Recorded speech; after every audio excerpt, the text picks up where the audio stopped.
ಇದನ್ನು ಹೇಳಲೇಬೇಕು. ಮೊನ್ನೆ ಪ್ರತಿಭಟನೆಯಲ್ಲಿ ಒಂದು 20 ಜನ ಸೇರಿದ್ರು. ಅದರಲ್ಲಿ 15 ಜನರ ಮೇಲೆ 2 ಕ್ರಿಮಿನಲ್ ಕೇಸ್ಗಳು. ಇವ್ರು ಯಾಕೆ ಸೇರಿದ್ರು ಅಂದ್ರೆ ಇವ್ರ ಮೇಲಿರುವಂತ ಕೇಸ್ಗಳನ್ನ ಯಾರು ತನಿಖೆ ಮಾಡಬಾರ್ದು, ನಾವು ಎದುರ್ಕೊಂಡ್ಬಿಡ್ತೀವಿ ಅಂತಂದ್ರೆ. ಗೂಂಡಾಗಳು ಯಾವುದೇ ಪಕ್ಷದಲ್ಲಿ ಬಿಡೋದಿಲ್ಲ. ನೀವು ಮಾಡುವಂತ ವ್ಯಾಪಾರಗಳು ಕಳ್ಳ ವ್ಯಾಪಾರವಲ್ಲ, ಭಯಪಟ್ಟು ಸುಮ್ಮನೆ ಬಿಡ್ತೀವಿ ಅಂತ ತಿಳ್ಕೊಂಡ್ರೆ ಬಿಡೋದಿಲ್ಲ, ಯಾವ ಕಾರಣಕ್ಕೂ ಬಿಡೋದಿಲ್ಲ. ನೀವು ಬಿಜೆಪಿ ರಾಷ್ಟ್ರ ಮಟ್ಟದ ನಾಯಕರನ್ನ ಕರ್ಕೊಂಡ್ಬಂದು ಇಲ್ಲಿ ಉಲ್ಟಾ ಪಲ್ಟಿ ಸವಾರಿ ಮಾಡಿದ್ರು ಕೂಡ ನಿಮ್ಮ ಅಪರಾಧೀಕರಣಕ್ಕೆ ಅವಕಾಶ ಇಲ್ಲ. ಇದು ಸ್ಪಷ್ಟ. ಅವರು ಮೊನ್ನೆ ನಡೆದಂತ ಪ್ರತಿಭಟನೆಯಲ್ಲಿ ಸವಾಲರಿಗೆ ನಾವು ಬಹಳ ಶಿಸ್ತರಿಂದ ಇವತ್ತು ನಡೆಸಿದ್ದೀವಿ. ಎಲ್ಲರಿಗೂ ಕೂಡ ಅಭಿನಂದನೆಗಳನ್ನು ಸಲ್ಲಿಸ್ತೀವಿ. ನಾವು ಪ್ರತಿಭಟನೆ ಬೀದಿನಲ್ಲಿ ಶೋ ಮಾಡೋದಕ್ಕೆಲ್ಲ ಮಾಡೋದು, ನಮ್ಮ ಆತ್ಮ ಅವಲೋಕನಗೋಸ್ಕರ ಮಾಡ್ತಾ ಇರೋದು. ಇಲ್ಲಿ ಆಗ್ತಾ ಇರುವಂತ ತಪ್ಪನ್ನ ಯಾವ ರೀತಿ ಪ್ರತಿಭಟಿಸಬೇಕು, ನಮ್ಮ ಮನಸ್ಸಿನಲ್ಲಿರುವಂತ ಆಕ್ರೋಶವನ್ನು ವ್ಯಕ್ತಪಡಿಸಲಿಕ್ಕೋಸ್ಕರ ನಾವು ಇವತ್ತು ಸೇರಿದ್ದೀವಿ. ಇವರು ನಿಲ್ಲಿಸಿ ಜನರನ್ನ ನಾವೆಲ್ಲ ಕೂಡ ಗಮನಿಸಿದ್ವಿ. ಪ್ರತಿಭಟನೆಗಾರರ ರೂಪದಲ್ಲಿ ಬಂದಂತ ಈ ಗೂಂಡಾಗಳು ಆ ಮೋಟರ್ ಸೈಕಲ್ ವಾಹನಗಳನ್ನ ಹೊಡಿತಾರೆ. ಮಾಧ್ಯಮದ ನಿಮ್ಮ ಚಿತ್ರಗಳನ್ನು ಕಂಡಿದ್ದೀನಿ, ಹೊಡಿತಾರೆ. ಈಗ ತಡೆದ ಆಚೆ ಹೋಗೋ ಇವರ ಪ್ರತಿಭಟನೆಗೋಸ್ಕರ ನಾವು ರಸ್ತೆ ಮಾಡಿದಂಥದ್ದು. ಇವ್ರು ಮಾಡಿಲ್ಲ ರಸ್ತೆ, ಇವ್ರು ಯಾವ ರಸ್ತೆನೂ ಮಾಡಿಲ್ಲ. ಇವತ್ತು ಕೂಡ ನೀವು ಗ್ರಾಮೀಣ ಭಾಗಕ್ಕೆ ಹೋಗಿ ಜನಾರ್ದನ್ ಪೂಜಾರಿ ಅವ್ರು ಮಾಡಿದ್ದಾರೆ, ಸುಭಾ ವಸಂತರಾವ್ ಮಾಡಿದ್ದಾರೆ, MN ನಾರಾಯಣ ಅವ್ರು ಮಾಡಿದ್ದಾರೆ, ಬೆಳ್ಳಪ್ಪನವ್ರು ಮಾಡಿದ್ದಾರೆ. ಎಲ್ಲ ಕಾಂಗ್ರೆಸ್ ಪಕ್ಷದ ನಾಯಕರ ಹೆಸರೇ ಹೇಳೋದು. ರಸ್ತೆ ಅಭಿವೃದ್ಧಿ ಕಾಮಗಾರಿ ಮಾಡಿ ಚುನಾವಣೆಯಲ್ಲಿ ಗೆದ್ದು ಅಧಿಕಾರಕ್ಕೆ ಬರುವಂಥದ್ದು ಕಾಂಗ್ರೆಸ್ ಸಂಸ್ಕೃತಿ. ಜನರನ್ನು ಒಡೆದು ಭಾವನೆಗಳನ್ನ ಕೆರಳಿಸಿ ವೋಟ್ಗಳನ್ನ ಪಡೆಯುವಂಥದ್ದು ಬಿಜೆಪಿ ಸಂಸ್ಕೃತಿ. ಇದನ್ನು ಅರ್ಥ ಮಾಡ್ಕೊಂಡ್ರೆ ಸಾಕು. ಅದರಿಂದ ನಡೆದಂತ ಗೂಂಡಾವರ್ತನೆಗೆ ನಾನು ನಿಮ್ಮ ಮೂಲಕ ಇವತ್ತು ಜಿಲ್ಲಾಡಳಿತಕ್ಕೆ ಆಗ್ರಹ ಮಾಡ್ತೇನೆ, ಈ ಗೂಂಡಗಳನ್ನೆಲ್ಲ ಬಂಧಿಸಿ. ಯಾಕಂದ್ರೆ ಇವರು ಜನರನ್ನ ತಡೆದು ಅವ್ರ ಮೇಲೆ ಮಾಡಿರುವಂತಹ ರೌಡಿಸಮ್ ಅನ್ನ ನಾವು ಕಣ್ಮುಚ್ಕೊಂಡಿರೋದಕ್ಕೆ ಸಾಧ್ಯ ಇಲ್ಲ. ಮತ್ತೆ ಇವ್ರು ಮಾಡ್ತಾರಂತ ಕಳ್ಳ ವ್ಯಾಪಾರನ ಕೂಡ ಸಹಿಸಿಕೊಳ್ಳಕ್ಕೆ ಸಾಧ್ಯ ಇಲ್ಲ. ಅದರಿಂದ ಇದರ ಹಿಂದೆ ಅಡಗಿರುವಂತ ರಾಜಕಾರಣ ಏನು, ಇದರ ಗುಟ್ಟೇನು ಅಂತ ಕೂಡ ತಾವು ಅರ್ಥಕೋಬೇಕು ಅಂತ ತಮ್ಮಲ್ಲಿ ಮನವಿಯನ್ನ ಮಾಡಿ, ಸಮಯ ಸಂದರ್ಭ ಬಂದಾಗ ವಿನಯ್ ಸೋಮಯ್ಯನವರು ಯಾವುದೇ ಪಕ್ಷದವರಾಗಿರಲಿ ಅವರ ಜೊತೆ ನಿಲ್ಲುವಂತ, ಅವರ ಕುಟುಂಬಸ್ಥರ ಜೊತೆ ನಿಲ್ಲುವಂತ ಕೆಲಸವನ್ನ ನಾವು ಮಾಡ್ತೇವೆ ಅಂತ ಬಯಸ್ತೇನೆ. ನಮ್ಮ ಪಕ್ಷದ ಆಮೇಲೆ ತೆನ್ನಿರಾಮಯ್ಯನ ಯಾರು ದೂರದಾರಿದ್ದಾರೆ, ನಾನು ಎಲ್ಲವನ್ನೂ ಸಮರ್ಥಿಸ್ಕೊಳ್ಳಕ್ಕೆ ಹೋಗೋದು. ಆದ್ರೆ ಅವ್ರು ಮಾಡಿರುವಂಥದ್ದು ಕಾನೂನಿನ ಪ್ರಕ್ರಿಯೆ ಏನಪ್ಪ ಅಂದ್ರೆ ಘಟನೆ ಏನು, ವಾಸ್ತವ ಏನು, ಫ್ಯಾಕ್ಟ್ಸ್ ಏನು ಅಂತ ಹೇಳುವಂಥದ್ದು ಬೇರೆ ವಿಚಾರ. ನಾನು ನಿನ್ನೆ ಕೂಡ ಹೇಳಿದ್ದೇನೆ, ಹೆಡ್ವಿನ್ ಮೇಲೆ ಕೇಸ್ ದಾಖಲೆ ಮಾಡುವಂಥದ್ದು ಕ್ರಿಮಿನಲ್ ಲಾ ಅಡಿಯಲ್ಲಿ ಅವಕಾಶ ಬಹುಶಃ ಇಲ್ಲ, ಇದಕ್ಕೆ ಸ್ಪಷ್ಟತೆ ಇಲ್ಲ. ಅದೊಬ್ಬ ವಕೀಲರಾಗಿ ನನಗೆ ಎಬ್ಸೋದು ಅಂತ ಹೇಳಿದ್ರೆ ಹೆಡ್ವಿನ್ ಅನ್ನ ಯಾರು ಹಾಕಿರುವಂಥ ಪೋಸ್ಟ್ಗೆ ಗುರಿ ಮಾಡೋದು ಸರಿಯಲ್ಲ ಅಂತ ಮಾತನ್ನು ಈ ಪತ್ರಿಕೆಯವರು ಕೂಡ ಅದನ್ನು ಬಂದಿದ್ದಾರೆ. ಅದು ಬೇರೆ ವಿಚಾರ. ಅವ್ರು ನಡೆದಂತ ಘಟನೆ ಅವರೇ ಹೇಳ್ತಾರೆ, ನನ್ನ ಭಾವನೆಗೆ ಧಕ್ಕೆ ಆಗಿದೆ. ನಮ್ಮ ಒಬ್ಬ ನಾಯಕರನ್ನ ಅವರ ಸಾಂಪ್ರದಾಯಿಕ ಉಡುಪಿನಲ್ಲಿ ಒಂದು ಬಾತ್ರೂಮು, ಆ ಬಾತ್ರೂಮ್ನಲ್ಲಿ ಇರುವಂತಹ ಎಲ್ಲ ಕೊಳಚೆಯ ಜೊತೆಗೆ ಇಟ್ಟು ಇದನ್ನ ಕ್ಲೀನ್ ಮಾಡೋ ಅಂತ ಹೇಳಿ ಏನೋ ಬಂದಿದ್ದಾರೆ ಅಂತ ಅವರ ಭಾವನೆಗೆ ಧಕ್ಕೆ ಆಗಿದೆ. ಅವರು ದೂರ ಕೊಟ್ಟಿದ್ದಾರೆ, ದೂರ ದಾಖಲೆ ಆಗಿದೆ. ದಾಖಲೆ ಆಗಿದ ನಂತರ ಹೈಕೋರ್ಟ್ ಸ್ಟೇ ಆಗಿದೆ, ಅಲ್ಲಿಗೆ ಮುಗಿತು. ಅದು ಫೆಬ್ರವರಿ ತಿಂಗಳಾಗಿರುವಂಥದ್ದು. ಫೆಬ್ರವರಿ ತಿಂಗಳ ನಂತರ ಈ ಯಾವ ವಾಟ್ಸ್ಆಪ್ ಗ್ರೂಪ್ ಇದೆ ಅನ್ನೋದು, ಇದು ಯಾವ ಆರ್ಥಿಕವಾದ ಆರೋಗ್ಯಕರವಾದಂತಹ ಚರ್ಚೆಗೆ ಸೃಷ್ಟಿಯಾಗಿರುವಂತಹ ಗುಂಪಲ್ಲ.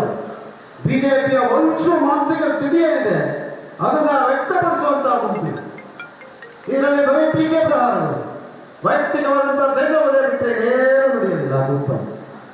ಅದಾಗಿರುವಂತ ನಾನು ಹೇಳಕ್ಕೆ ಬಯಸ್ತಾ ಇದ್ದೀನಿ ಎಲ್ಲ ನಮ್ಮ ನಾಯಕರಿಗೆ. FIR ಸ್ಟೇ ಆಗಿದ ಬರುವುದರಿಂದ ಮತ್ತೆ ಆ ಗುಂಪಿನಲ್ಲಿ ಎಲ್ಲಾ ರೀತಿಯಾದಂತ ವೈಯಕ್ತಿಕ ಟೀಕೆಯನ್ನ ಮಾಡಿಕೊಂಡೇ ಬಂದಿದ್ದಾರೆ, ಯಾರೂ ಕರೆದಿಲ್ಲ. ಆ ಪ್ರಕರಣಕ್ಕೂ ನಂತರ ದಿನಗಳಲ್ಲಿ ನಡೆದಂತ ಘಟನೆಗಳಿಗೂ ಯಾವುದೇ ಸಂಬಂಧ ಇಲ್ಲ. ನನಗೆ ಮತ್ತೆ ವಿನಯ್ ಸೋಮಯ್ಯನವರಿಗೆ ವೈಯಕ್ತಿಕವಾದಂತ ಪರಿಚಯ ಇಲ್ಲ. ಯಾವತ್ತೂ ಕೂಡ ನಾನು ದೂರವಾಣಿಯಲ್ಲಾಗಲಿ ವೈಯಕ್ತಿಕವಾಗಿ ಅವ್ರನ್ನ ಮಾತಾಡಿಲ್ಲ. ಯಾರಾದ್ರೂ ಆತ್ಮಹತ್ಯೆ ಮಾಡ್ಕೋಬೇಕಾದ್ರೆ ನೇರ ಮತ್ತು ನಿಕಟವಾದಂತ ಸಂಪರ್ಕದ ಅವಶ್ಯಕತೆ. ನಾನು ಸಣ್ಣ ಉದಾಹರಣೆಯನ್ನ ಕೊಟ್ಟೆ. ಚಂದ್ರಮೌಳಿ ಅವರಿದ್ದಾರೆ, ಹಿರಿಯ ವಕೀಲರು. ಪ್ರಾಸಿಕ್ಯೂಟರ್ ಆಗಿ ಬಹಳಷ್ಟು ವರ್ಷಗಳ ಕೆಲಸ ಮಾಡಿದೆ. ಬಹುಶಃ ಹೋಗ್ತಾರೆ ಹೇಳೋದು ನಿಕಟ ಅಂದ್ರೆ ಆಗ ತಾನೇ ಘಟನೆ ನಡೆಯೋಕ್ಕಿಂತ ಮುಂಚೆ ಇವತ್ತು ಸಂಪರ್ಕ ಅತಿ ಅವಶ್ಯಕ. ಯಾರಿದ್ರು ಆ ಸಂಪರ್ಕದಲ್ಲಿ ಅಂತ ಹೇಳಿ ಮುಂದಿನ ದಿನಗಳಲ್ಲಿ ನಿಮ್ಗೆ ಗೊತ್ತಾಗ್ತದೆ, ಖಂಡಿತವಾಗಿ ಗೊತ್ತಾಗ್ತದೆ. ನಾವು ಇವತ್ತು ಮತ್ತೊಮ್ಮೆ ಹೇಳ್ತೀನಿ, ಮತ್ತೆ ನಾನು ಮಾತಾಡುವಂಥದ್ದು ಜವಾಬ್ದಾರಿಯುತವಾಗಿ ಮಾತಾಡ್ತೇನೆ. ಈ ಸಾವಿಗೆ ಬಿಜೆಪಿ ಹೊಣೆ. ಬಿಜೆಪಿಯ ನಾಯಕರ ವೈಫಲ್ಯ ಇವತ್ತೊಂದು ಒಬ್ಬ ಮುಖಂಡನ ಒಬ್ಬ ಯುವಕನನ್ನ ಬಲಿ ತಗೊಂಡಿದ್ದೆ ಅಂತ ಹೇಳುವಂತ ಮಾತನ್ನ ಸ್ಪಷ್ಟಪಡಿಸದೆ ತಿಳಿಸ್ತಾ ಇದೆ. ಅದರಿಂದ ಸತ್ಯಾಂಶ ಹೊರಗಡೆ ಬರಲಿ. ಯಾರ್ಯಾರ ಹಿಂದೆ ಅಡಗಿದ್ದಾರೆ, ಈ IT ಸೆಲ್ ಕಾರ್ಯವೈಖರಿ ಏನು, ನೀವು ಮಾಡ್ತಾ ಇರುವಂತ ಕೃತ್ಯಗಳೇನು, ಎಷ್ಟು ಜನ ಈ ರೀತಿಯಾಗಿ ಒತ್ತಡಕ್ಕೆ ಬಲಿಯಾಗಿದ್ದಾರೆ ಎಲ್ಲ ಬಹಿರಂಗ. ನಿನ್ನೆ ಬಂದು ಒಬ್ಬ ಬಾಯಿಗೆ ಬಂದಂತೆ ಒಬ್ಬ ಹೊಗಳಿದ್ದಾನೆ. ಅವರ ಫೋನನ್ನ ಸೀಸ್ ಮಾಡಿರುವ ಒಂದು ಪ್ರಕರಣದಲ್ಲಿ ಅದನ್ನ ಬಹಿರಂಗಪಡಿಸಿದ ಕೇಂದ್ರ ಸರ್ಕಾರ ಅಂತ ಮನವಿ ಮಾಡ್ತೀವಿ. ಯಾಕಂದ್ರೆ ಅದನ್ನು ಸಿಕ್ಕಿದ ತಕ್ಷಣ ಒತ್ತು ಬೂಟಲ್ಲಿ ಅವರು ಆಚೆ ಹಾಕಿದ್ದಾರೆ. ಆ ಫೋನಲ್ಲಿ ಇದ್ದದನ್ನ ನೋಡ್ಲಿಕ್ಕೆ ಆಗೋದಿಲ್ಲ ಕೆಲವು ಅಧಿಕಾರಿಗಳು ವ್ಯಕ್ತಪಡಿಸಿದ್ದಾರೆ. ಆ ಫೋನಲ್ಲಿ ಇದ್ದಂಥದನ್ನ ನಾವು ನೋಡೋಕ್ಕೆ ಆಗೋದಿಲ್ಲ. ಅಲ್ಲೇ ಡೆಲ್ಲಿನಲ್ಲಿ ಸಂಸತ್ನಲ್ಲಿ ಇದ್ದಂಥವ್ರು ವ್ಯಕ್ತಪಡಿಸಿದ್ದಾರೆ ನಮ್ಮ ನಂತರ ಅವರ ರಾಜಕೀಯ ನಿರ್ಗಮನ ಶುರುವಾಯಿತು. ಇವತ್ತು ರಾಜಕೀಯವಾಗಿ, ಸಾಮಾಜಿಕವಾಗಿ, ಸಾರ್ವಜನಿಕ ಜೀವನದಿಂದ ಜನ ಒದ್ದು ಓಡಿಸ್ಬಿಟ್ಟಿದ್ದಾರೆ. ಅರ್ಥ ಮಾಡಿಕೊಂಡು ತಿದ್ದುಕೊಂಡು ಮತ್ತೊಮ್ಮೆ ಜನರ ಮನ ಗೆಲ್ಲುವಂಥ ಪ್ರಯತ್ನ ಮಾಡೋದು ಸೂಕ್ತ ಅಂತೇಳಿ ನಾನೊಬ್ಬ ಅವನಿಗಿಂತ ಒಂದು 2 ವರ್ಷ ಹಿರಿಯರಾಗಿ ಮತ್ತು ವೃತ್ತಿಪರ ಇದ್ದವನಾಗಿ ಒಬ್ಬ ವಕೀಲನಾಗಿ ಕೆಲಸ ಕಾಮಗಾರಿ ಏನು ಇಲ್ಲದೆ ಜನರಿಗೆ ಬೆದರಿಕೆ ಒಡ್ಡಿ ಲೂಟಿ ಹೊಡ್ಕೊಂಡು ಜೀವನ ಸಾಗಿಸ್ತಾ ಇರುವಂಥ ವ್ಯಕ್ತಿಗೆ ಸರಿಯನ್ನು ತಿಳಿಸ್ತಾರೆ. ದಯವಿಟ್ಟು ನಿಮ್ಮ ಮನೆಯಲ್ಲಿ ಹೋಗಿ ವಾಸ ಮಾಡಿ, ನೀವು ಕಟ್ಕೊಂಡಿರುವಂಥ ಮನೆಯವರ ಜೊತೆ ಸಂಸಾರ ಮಾಡಿ, ಹೋಟೆಲ್ ರೂಮನ್ನ ಬಿಟ್ಟು ಇರೋ ಬರೋರು ಹೋಗೋ ಬರೋರನ್ನ ನೋಡಿಕೊಂಡು ಒಳ್ಳೆ ಈ ಬೀದಿಯಲ್ಲಿರೋ ರೌಡಿಗಳ ಥರ ಜೀವನವನ್ನು ಸಾಗಿಸ್ತಾ ಇದ್ದೀರಾ, ಅದನ್ನು ನಿಲ್ಲಿಸಿ ಜವಾಬ್ದಾರಿಯುತವಾಗಿ ನಡ್ಕೊಳ್ಳಿ ಅಂತ ಹೇಳಿ ಪ್ರಾರ್ಥನೆ ಮಾಡ್ತಾ ಇದ್ದೀನಿ. ಈ ಮೂಲಕ ಇವತ್ತು ಈ ಸುಳ್ಳು ಪ್ರಕರಣ ಇದರಲ್ಲಿ ಯಾವುದೇ ರೀತಿಯಾದಂಥ ನಿಜಾಂಶ ಇಲ್ಲ ಎಂಬುವಂಥ ಆರೋಪದಲ್ಲಿ ಅಂತ ಹೇಳುವಂಥದ್ದನ್ನ ಸ್ಪಷ್ಟವಾಗಿ ಮುಂದೆ ತಿಳಿಸಿ ನಮಗೆಲ್ಲರಿಗೂ ಕೂಡ ಕೈ ಮುಗಿದು ಧನ್ಯವಾದಗಳನ್ನು ಹೇಳ್ತೀನಿ. ಈ ಒಂದು ಕಠಿಣವಾದಂಥ ಸಂದರ್ಭದಲ್ಲಿ ಪಕ್ಷ ನೀವು ಗುರುತಿಸಿ ಆಯ್ಕೆ ಮಾಡಿರುವಂಥ ನಿಮ್ಮ ಒಬ್ಬ ಪ್ರತಿನಿಧಿಯೊಂದಿಗೆ ಮತ್ತು ಪ್ರತಿನಿಧಿಗಳೊಂದಿಗೆ ನಿಂತಿದ್ದೀರಾ. ತಮಗೆ ಎಷ್ಟು ಅನಂತ ಧನ್ಯವಾದಗಳನ್ನು ಹೇಳಿದ್ರು ಕೂಡ ಸಾಲದು. ನಿಜವನ್ನ ತಾವು ಅರ್ಕೊಂಡಿದ್ದೀರಾ ಅಂತ ಹೇಳಿ ಭಾವಿಸ್ತೇನೆ. ಮುಂದಿನ ದಿನಗಳಲ್ಲಿ ಈಗ ಅವರು ಹೋದರೆಲ್ಲ ಗೆಲುವು ಮಾಡಿ ಹೊರನನ್ನ ಗೆಲುವು ಮಾಡಿ ಅಂತ ಹೇಳ್ತಾರಲ್ಲ, ನಾನು ಭಾರತೀಯ ಜನತಾ ಪಕ್ಷದ ಕಾರ್ಯಕರ್ತರಲ್ಲಿ ಮನವಿಯನ್ನು ಮಾಡ್ಕೊಳ್ತಾ ಇದ್ದೀನಿ. ನಾನು ಆ ಥರ ಯಾವುದಾದ್ರೆ ತಪ್ಪು ಮಾಡಿದ್ರೆ, ಇವರು ಮಾಡ್ತಾ ಇರುವಂಥ ಅನಾಚಾರಗಳೇನಿದೆ ಆ ನಾಯಕರು ಆ ರೀತಿಯಾದಂಥದ್ದು ಕನಿಷ್ಠವಾಗಿ ಏನಾದ್ರು ನಾನು ಮಾಡಿದ್ರೆ ಧಾರಾಳವಾಗಿ ಗೆಲುವು ಮಾಡಿ ನಾನು ನಿಮ್ಮ ಗೆಲುವಿಗೆ ಸ್ವಾಗತವನ್ನು ಮಾಡ್ತೀನಿ ಅಂತ ಹೇಳ್ತಾರೆ. ಆದರೆ ಈ ವ್ಯಭಿಚಾರ ಮಾಡಿಕೊಂಡು ಈ ರೀತಿಯಾಗಿ ದುಷ್ಟರ ಥರ ವರ್ತಿಸ್ತಾ ಇರೋದನ್ನ ಗೆಲುವು ಮಾಡಲ್ಲ ನೀವು. ನಾನು ನಿಮಗೆ ಹೇಳ್ತಾ ಇಲ್ಲ, ನೀವು ಮಾಡಕ್ಕೆ ಹೋಗ್ಬೇಡಿ. ನಾನು ಹೇಳ್ತಾ ಇರೋದು ಭಾರತೀಯ ಜನತಾ ಪಕ್ಷದವರಿಗೆ. ನಿಮ್ಮ ಪಕ್ಷವನ್ನು ನಿರ್ಣಯ ಮಾಡ್ತಾರೆ ನಾನು. ನಿಮಗಿರುವಂಥ ಕನಿಷ್ಠ ಗೌರವ ನಿಮ್ಮ ನಾಯಕರು ಕೆಲವರಿಗೆ ಇರುವಂಥದ್ದನ್ನು ಒಬ್ಬರು ಮಾಡಿರ್ತಾರೆ ನೀವು. ಅದರಿಂದ ದಯವಿಟ್ಟು ಈ ಗೆಲುವನ್ನ ನನಗೆ ಮಾಡಬೇಡಿ. ಈ ಗೆಲುವು ನೀವು ಆತನಿಗೆ ಮಾಡಿ ಒಂದು ಒಳ್ಳೆ ಪಾಠವನ್ನು ಕಲಿಸಿ ಅವನ ಜೀವನವನ್ನು ತಿದ್ಕೊಳ್ಳೋದಕ್ಕೆ ಅವಕಾಶ ಮಾಡಿಕೊಡಿ ಅಂತ ಪ್ರಾರ್ಥನೆಯನ್ನು ಮಾಡಿ ನಮಗೆಲ್ಲರಿಗೂ ಮತ್ತೊಮ್ಮೆ ಧನ್ಯವಾದಗಳು ಹೇಳಿ ನನ್ನ ಮಾತನ್ನು ಮುಗಿಸ್ತೇನೆ.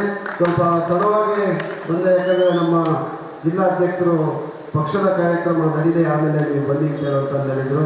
ಆದ್ದರಿಂದ ಪಕ್ಷಕ್ಕೆ ಜಿಲ್ಲಾಧ್ಯಕ್ಷರಾದಂಥ ಧರ್ಮದೇವಪ್ಪನವ್ರಿಗೆ ವೇದಿಕೆ ಮೇಲಿರುವಂಥ ಎಲ್ಲ ನಮ್ಮ ಬ್ಲಾಕ್ ಅಧ್ಯಕ್ಷರಿಗೆ, ನಾಯಕರಿಗೆ ಎಲ್ಲರಿಗೂ ಕೂಡ ನಾನು ಅನಂತ ಧನ್ಯವಾದಗಳು ಹೇಳ್ತೀನಿ. ಮಾಜಿ ಶಾಸಕರು ಇಬ್ಬರು ಕೂಡ ಬಂದಿದ್ದಾರೆ, ನಮ್ಮ ಸೆಕ್ರೆಟರಿ ಬಂದಿದ್ದಾರೆ, ವೀಣಾಚಾರ್ಯರು ಬಂದಿದ್ದಾರೆ, ಹನುಮಾಚಾರ್ಯರು ಬಂದಿದ್ದಾರೆ, ಎಲ್ಲ ಚಂದ್ರಮೌಳಿ ಅವರಿದ್ದಾರೆ, ನಮ್ಮ ಮತ್ತೆ ಎಲ್ಲ ಜಿಲ್ಲಾ ಮಟ್ಟದ ಹಿರಿಯ ನಾಯಕರಿದ್ದಾರೆ, ಟಿ ರಮೇಶ್ ಅವರಿದ್ದಾರೆ, ಎಲ್ಲರೂ ಕೂಡ ಎಲ್ಲ ದಿನ ನನಗೆ ಸಿಕ್ಕುವಂಥವ್ರು, ದಿನಪರಿಚಿತರು ಮತ್ತು ಬಹಳ ಮುಖ್ಯವಾಗಿ ನಮ್ಮ ಸಂಸತ್ ಚುನಾವಣೆಯಲ್ಲಿ ನಮ್ಮ ಅಭ್ಯರ್ಥಿಯಾಗಿ ಹೋರಾಟವನ್ನು ಮಾಡಿ ನಮಗೆಲ್ಲರೂ ಕೂಡ ಅವತ್ತು ಒಂದು ಹೋರಾಟದ ದಾರಿಯನ್ನ ತೋರಿಸಿದಂತ ನಮ್ಮ ನಾಯಕರಾದಂಥ ಲಕ್ಷ್ಮಣ್ ಅವರು ಕೂಡ ಈ ಒಂದು ಸಂದರ್ಭದಲ್ಲಿ ಬಂದಿದೆ. ಅವರು ನಿಜವಾಗ್ಲೂ ನಾನು ಧನ್ಯವಾದಗಳನ್ನ ಕಳಿಸ್ತೇನೆ. ಮತ್ತೆಲ್ಲ ತಮ್ಮೆಲ್ಲರಿಗೂ ಕೂಡ ವಂದಿಸಿ ಮಾತನ್ನು ಮುಗಿಸ್ತೀನಿ. ನಮಸ್ಕಾರ.